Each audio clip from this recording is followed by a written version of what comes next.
Allez,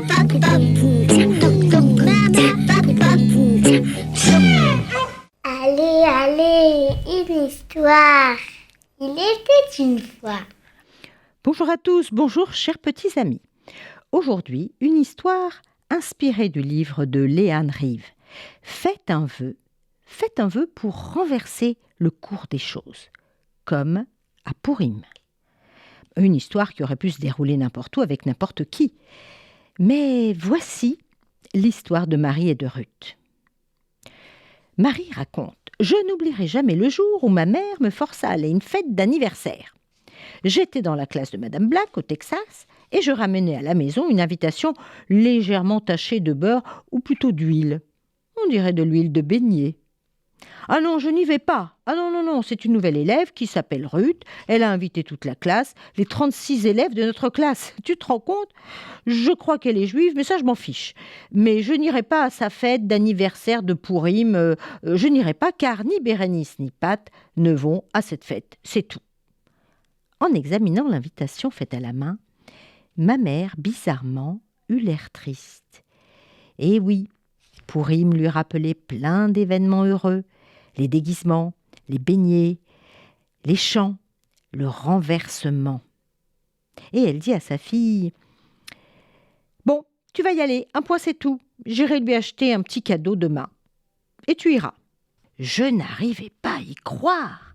Maman ne m'avait jamais forcée à aller à une fête. « Maman, mais j'en mourrais. Arrête, maman. Non, je ne veux pas y aller. » Toutefois, aucune crise d'hystérie ne la fit changer d'idée.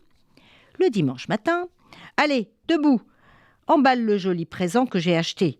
Regarde, c'est beau, non? Un ensemble de soins avec un miroir, une brosse et un peigne rose au reflet nacré.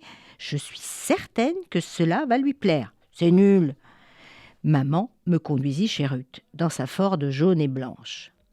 Ruth m'ouvrit la porte et m'invita à monter derrière elle. « Ah bah dis donc, ton escalier est drôlement étroit. »« Oui, tiens bien la rampe. » Je craignais de tenir cette rampe. J'imaginais qu'elle était toute gluante. Je commençais à avoir peur. Qu'est-ce qui m'attendait tout là-haut? En entrant chez elle, je me sentis tout à coup soulagée. Le parquet de chêne brillait sous le soleil qui illuminait le salon. La déco était vieillotte, mais tout était propre. Il y avait des napperons en crochet sur les dossiers, comme chez mamie, en France. Et puis, au milieu, sur la table, un énorme gâteau trônait. Il était décoré de 9 bougies roses et d'un joyeux anniversaire rôti. Grossièrement écrit avec des dessins censés représenter, je sais pas, des boutons de rose. Près du gâteau se trouvaient 36 coupes remplies de jus de fruits. De jus de fruits maison. Et sur chaque coupe, il y avait inscrit le nom de l'invité. Cette fête ne serait pas si mal une fois que les autres seront arrivés. Mais où est ta mère? Ruth baissa les yeux et répondit elle est un peu malade.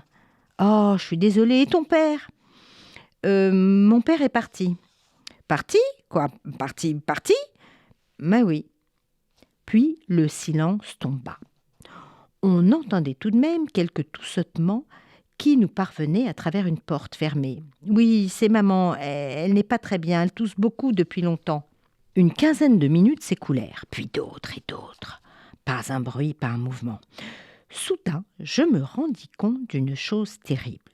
Je compris que personne d'autre ne viendrait. Je me disais, mais comment vais-je sortir d'ici? Et pendant que je m'apitoyais sur moi, j'entendis des sanglots étouffés.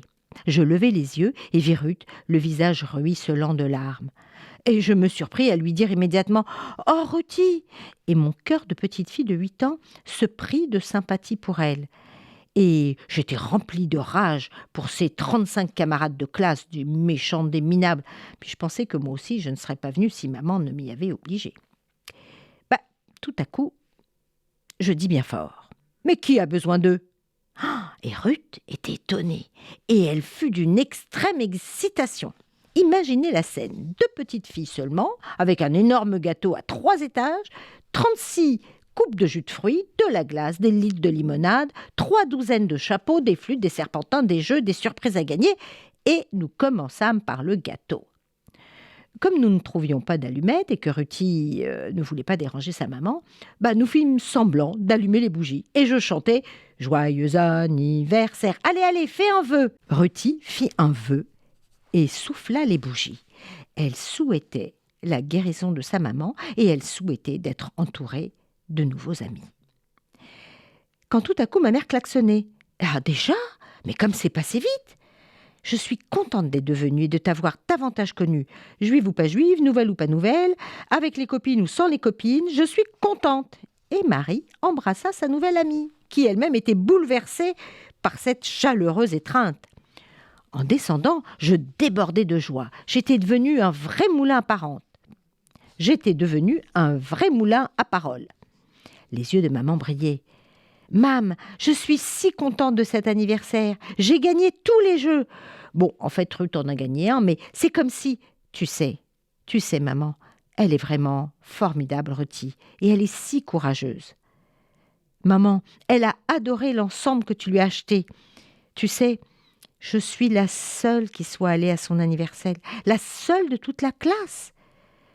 J'avais tellement hâte de leur dire à toutes quelle belle fête ils ont ratée et combien Ruth est une fille formidable. Elle est nouvelle, elle est juive et elle est si joyeuse malgré ses soucis et ses peines. Tout à coup, ma mère arrêta la voiture, me serra dans ses bras, les yeux noyés de larmes et me dit « Comme je suis fière de toi !»